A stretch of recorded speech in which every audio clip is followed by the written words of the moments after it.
Hi there. My name is Corey Reddekopp. I'm the CEO over here at the Langley Chamber of Commerce, and I've got Mike Nunn here from TLC Solutions, and we're just having a little chat today about cybersecurity, cyber hygiene, and what businesses should be aware of in this space. There's been some, if you've been watching the news, there's definitely been some headlines in recent months on some big companies and well-known local companies that have had some real nasty go of it with this, and it's an issue that's not just impacting big companies; it's something that impacts small local businesses and everyone in between. So we wanted to have this conversation to share maybe a little bit of what's going on and what you as business owners and professionals should be watching for. So Mike, I appreciate you jumping on and joining me for this.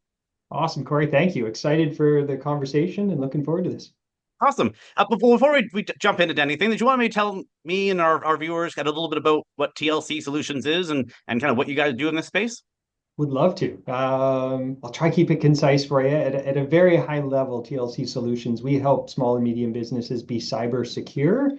We help their IT infrastructure and their networks deliver technology. That's one of our words. We trademark that word, wink, wink. And last but not least, on the software and automation side, we help businesses eliminate waste from their digital processes, be it connecting programs that aren't connected, eliminating manual data entry, and things of the sort. So those are the three main areas or ways, I should say, we deliver value to small and medium businesses. Awesome, great, nice and succinct. I like that. Very good. It's like you've said that once or twice before. Couple times, maybe, yes. So given you've got a good breadth of experience at TLC there. So, like, what are you guys seeing as the landscape right now for cybersecurity for small businesses here in Langley and across BC? Like, what's the state of play right now? Great question. I think you actually hit the nail on the head in your intro there. The piece that a lot of people don't see is the amount that small and medium businesses are targeted. Unfortunately, in the news, we hear about the big ones. We hear about the London drugs attacks of the world because they're so high profile. They affect the public, retail, large dollars, large time, large impact.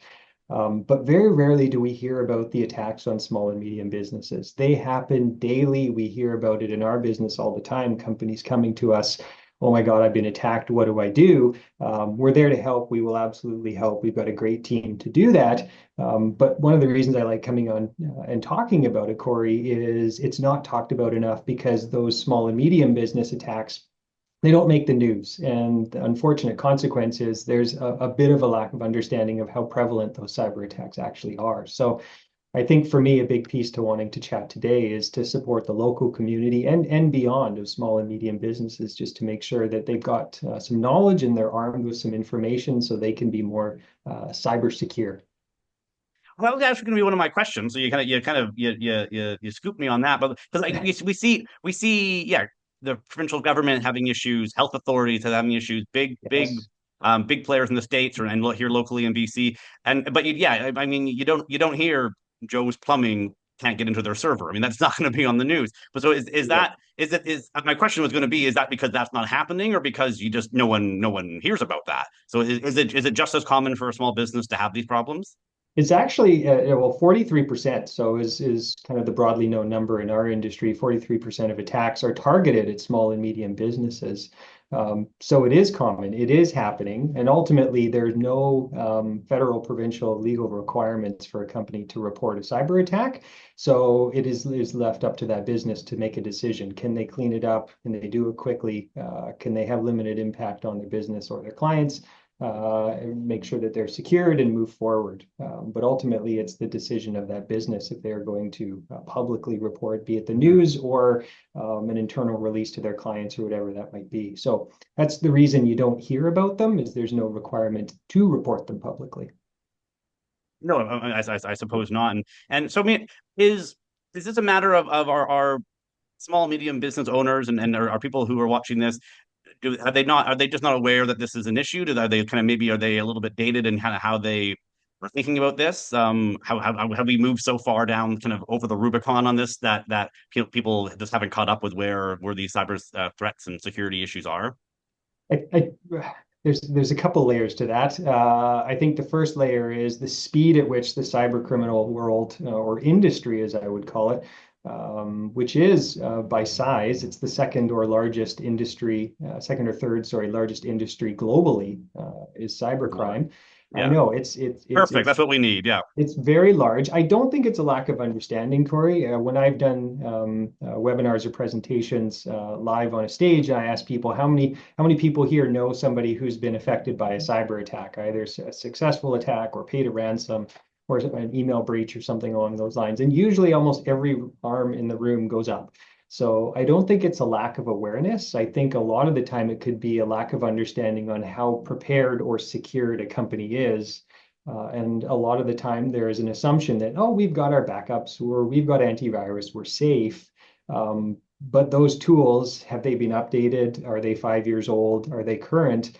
And with, unfortunately, due to AI as a component to the speed at which cyber attacks can happen nowadays, a 2-year-old, a 3-year-old, a 5-year-old mindset for IT and cybersecurity doesn't work anymore. So the tools need to advance with the times, and there's a lot of great tools out there and layers of protection that businesses should have. So it's asking the questions of your team, of your provider, whoever it is. How secure are we? How do we know that? How do we prove that? And I pick up on that. You mentioned kind of, yeah, maybe too many people might have a 2, 3, 5 year old view on this issue. So like, I guess in that time, what's changed? Like, what are the new trends that you're seeing your clients encountering? Like, what's if this is, yeah, if someone's kind of thinking 3 or 5 or 8 years ago, what's the actual the new things happening now?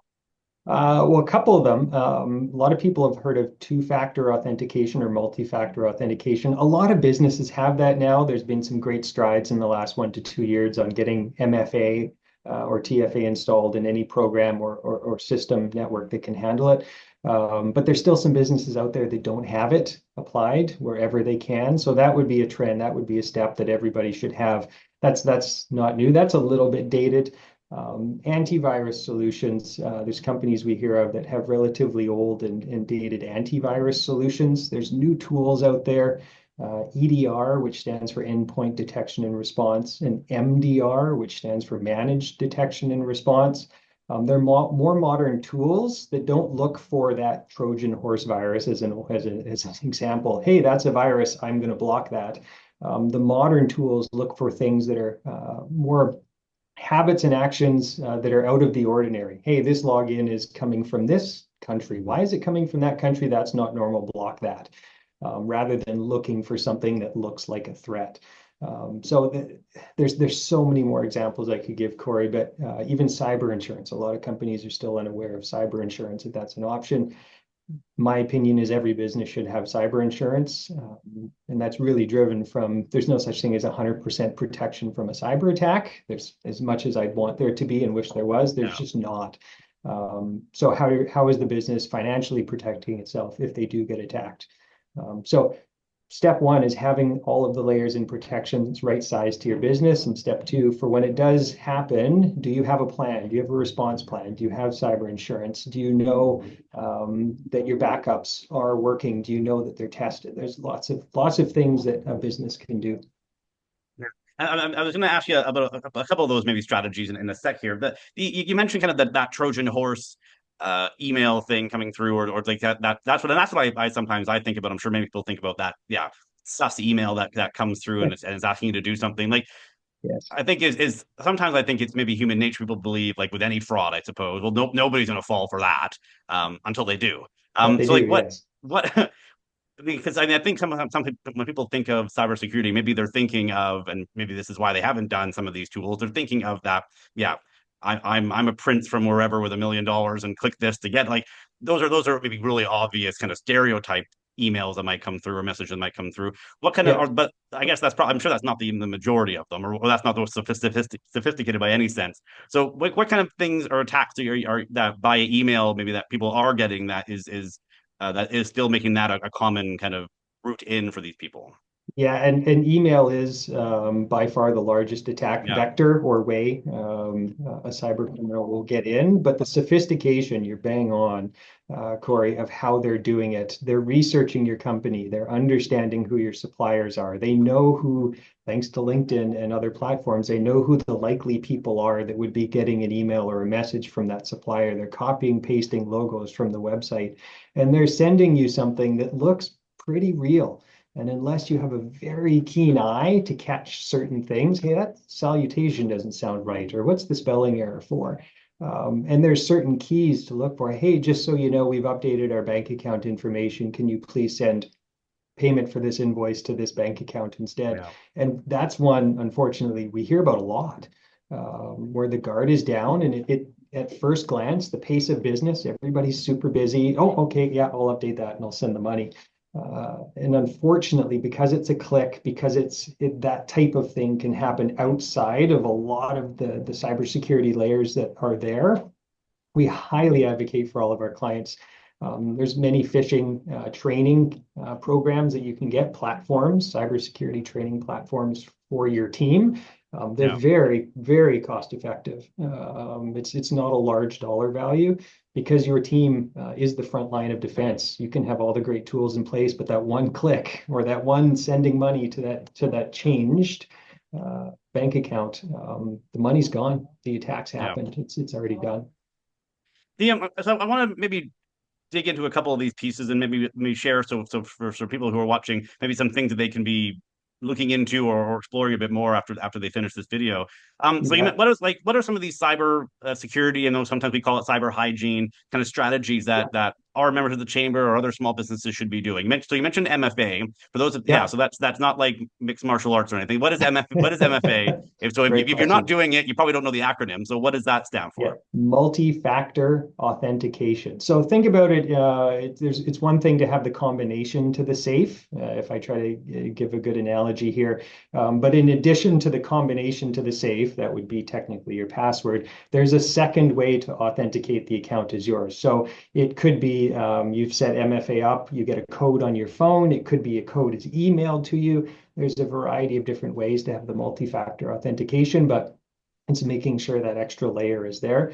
We've heard the feedback a lot of the time. Oh, it's a pain in the butt, and I don't have to do an extra step. Oh, okay, I hear you. It's an extra step, but your data is secured, your account is secured, and what's that worth? And my response is always that extra step. It's worth it to know that my data is that much more, or my account is that much more protected or secured. So that's kind of yeah, that's kind of that I would think that's the base thing because then yeah, even if the password Basics, is out there, at least you have at least that second level. And you mentioned absolutely. staff training. So how important it is if Yeah. you've got people in your office. I mean, we're a team of four, we're a small team, but if you've got four people, 40 people, 400 people, like what can you say about the importance of making sure everyone's kind of just snapped and trained on this? There's a statement that I use, and it's more geared to business owners, business leaders, but you spend all the time and the effort and the energy and the resources building up a business, and it can be taken down with a single click.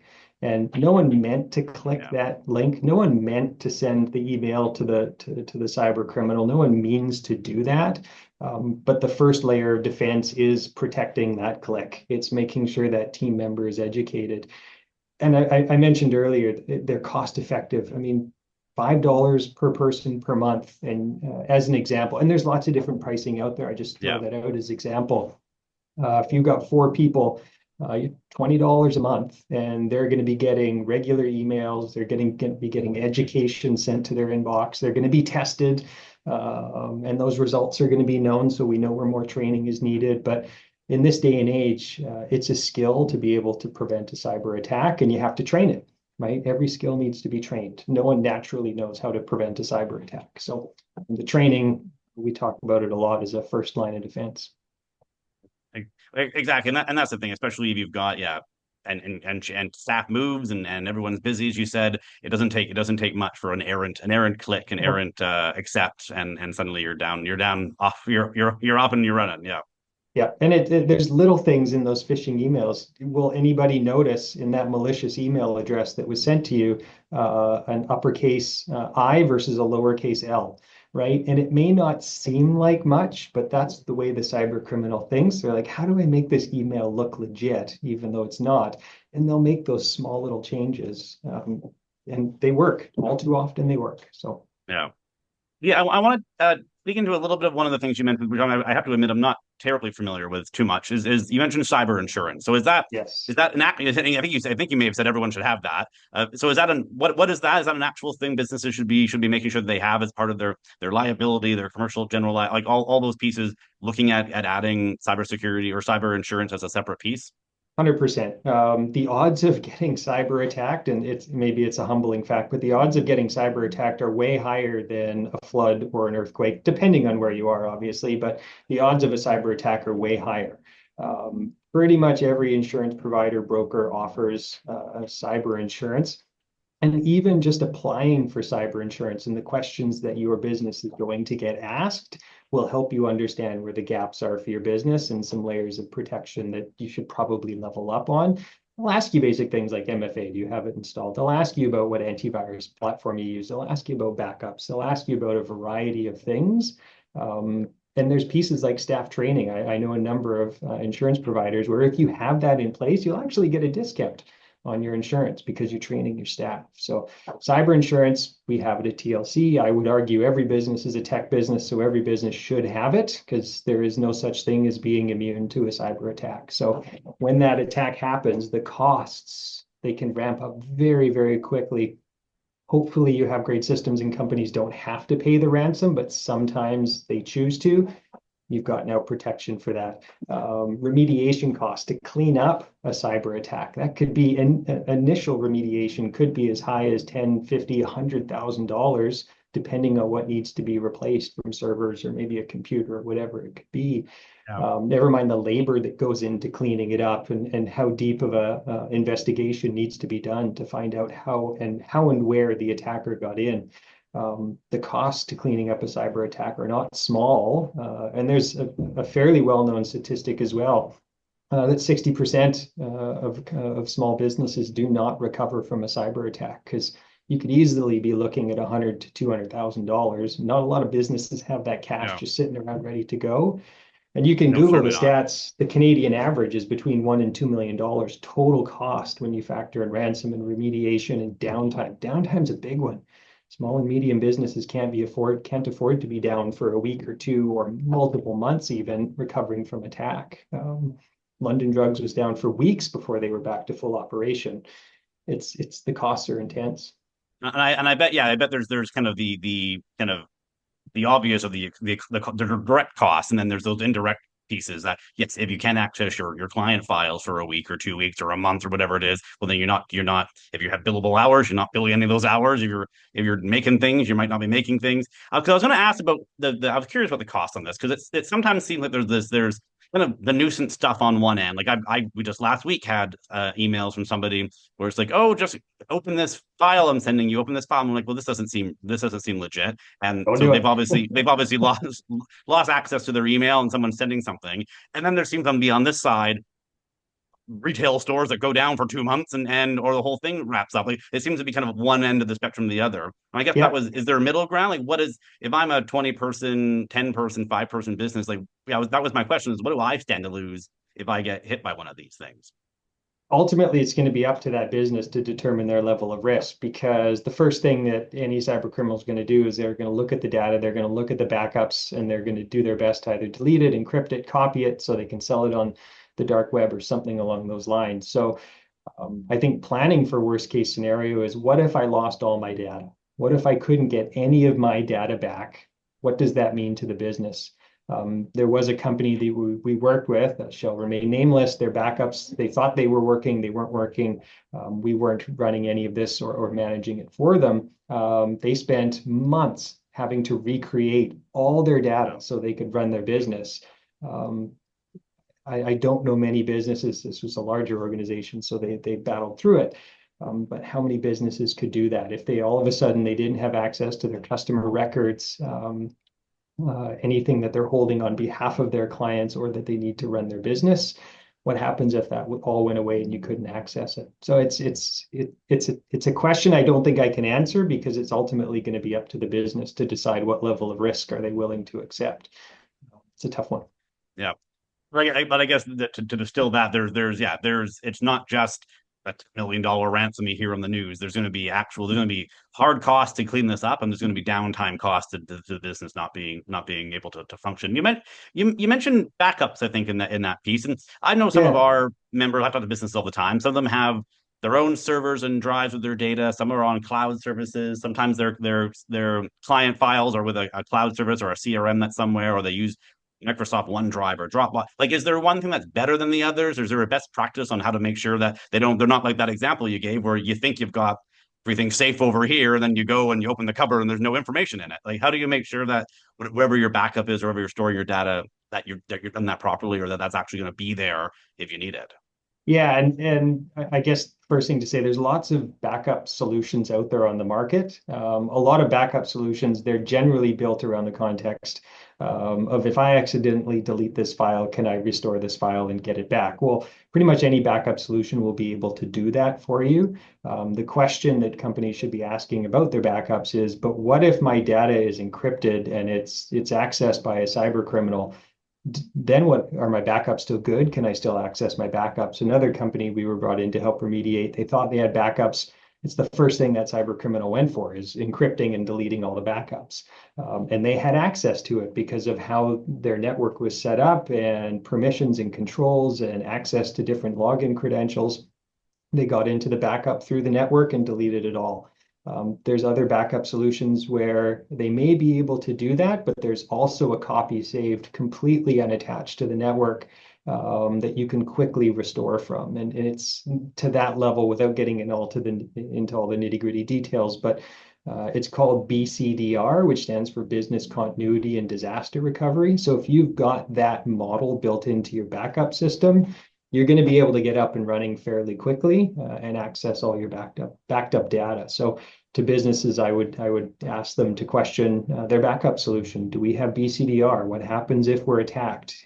How easy is it for a cyber criminal to get at our backups? Because knowing that that's the first thing that they're going to go after, because that's the only thing preventing you in many cases from not paying a ransom. You're like, okay, I know I got a copy of my backups. That's fine. Yeah. I'm good. I don't have to pay a ransom. But unfortunately, you need to know that they're going to be safe in the event of an Yeah. attack. So asking your team or your provider or whomever those questions is imperative. Yeah. And I've only had kind of one experience with that in another organization years ago, and that was it was you had the server was removed, or there was a server removed or separate, so that yes, you may have lost like a day or two. It wasn't being constantly updated, but you're able to go back and say, okay, fine, ransom all you want. I can just go back to Monday now, and I've got all my files from at least Monday. And it's just Bingo. like it was as if that was it didn't matter then. You had at least had that state of that peace of mind that you've got your information. Yes. Yeah. And not every company is going to have a full backup server. Depends on the size of the organization, but you Yeah. don't. There's other ways to do that. It doesn't have to be a full separate server on a different premises or something like that. So, Yeah, um, exactly. Yeah. yeah. And I think that seems to be kind of a common theme that we're hitting on, that there's lots of options that are out there for any kind of business, size of business, sector you're in. That it isn't a one size fits all. But I know we're running at a time here, but I wanted to kind of pick up on that, because obviously we've got here at the chamber, we've got 1,100 businesses and everything from the a mom and pop dry cleaner to an 1,100 person manufacturing company, everything in between. Like, Yeah. is there something that's different if you're in an office environment versus if you're got a manufacturing floor, or you're a warehouse or logistics company? Like, are there different things that certain sectors should be more aware of than others? Certainly, there's different approaches based on the business. It's something we pride ourselves on at TLC. There's not a cookie cutter solution to IT. There's not a cookie cutter solution to cybersecurity. So making sure that we understand our clients and we provide that solution that's tailored to them, that's the right fit for them, but can also scale with their growth. That's very important to make sure that the model or the approach, the strategy is keeping up with the business and the business's growth goals. You brought up manufacturing, so I'll touch on that really quickly.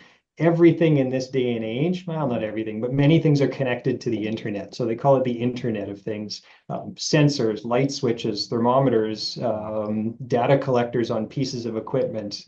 Each of these things is a way in for a cyber criminal. They call them vectors, attack vectors is what we would say in our industry. They have to be protected. So companies that have a production environment with a lot of these IoT devices or pieces of equipment connected to the internet, so the OEM can remote it and support or gather data, those things should be segmented. That's the key word there, segmented off the critical data network. So if you've got an office environment with client data or supplier data, put that in its own segmented environment away from the production equipment and the light switches and the thermostats that are all connected to the internet. Important to segment and think about it like fish bowls. You have one massive fish bowl with all the fish on it. If something, if the thermometer, if the pump dies in that massive tank, every fish goes down with it. But if you've got two or three smaller tanks and something happens in one tank, it's now isolated to that tank rather than affecting the other tanks. So it's hopefully it's a good analogy, but it's a way to think about your network that if you can prevent the whole thing going down, that would be an ideal environment. And companies with production environments should definitely segment their production environment from their main office environment. And I suppose that goes back to that business continuity, because then at least while you're sorting out your supplier lists and your data, if you're making a really valuable product, you haven't stopped the business. You're still able Yeah, to run the shop or whatever, or vice bingo. versa. I suppose if that's the way that they're getting in, then your all your critical sales data, all your critical other data isn't going to be infiltrated that way. So that makes a lot of sense to kind of put that wall up between them. Bingo. Bingo. The well, I really appreciate this conversation. Is there anything that, as we wrap up here, is there kind of a last piece of action or a last thing to consider that you would suggest people to kind of take away if they've forgotten everything we just talked about for the last 20 minutes? What's one thing that they should make sure that they do next when this video stops playing? They don't go to the next YouTube one. What's the next thing they should be doing after this? Don't wait until it's too late. A lot of people put in their house alarm after their house gets broken into. So I would say most businesses have some form of cybersecurity, IT infrastructure in place. Ask your team if you have somebody on your staff or your supplier or whoever it might be. If you want a second opinion, we're obviously here to support the community and the membership. But know that it's working. Ask the questions, a lot of what we talked about today, to prove that it works so you can have that peace of mind. Um, Tell people to test your backups, prove that things are working well. So that would be the number one. Know that it's working, prove to yourself that it's working, or have somebody prove to you it's working. Yeah. Don't wait until it's too late. Awesome. Mike, I appreciate you taking the time and sharing some of your insights and your experience on this. If people want more information, where do they find TLC? TLCsolutions.ca, best place to find us. It's got all of what we do from software, IT, and cybersecurity on there. Best place to find us. I'm also on LinkedIn, pretty active on LinkedIn, but those would be probably the two best places. Wonderful. Thanks again for your time. Thanks everybody for watching, and Mike, we'll connect again soon. Take care, eh? Awesome, Corey. Thank you. You too. All the best. Take care.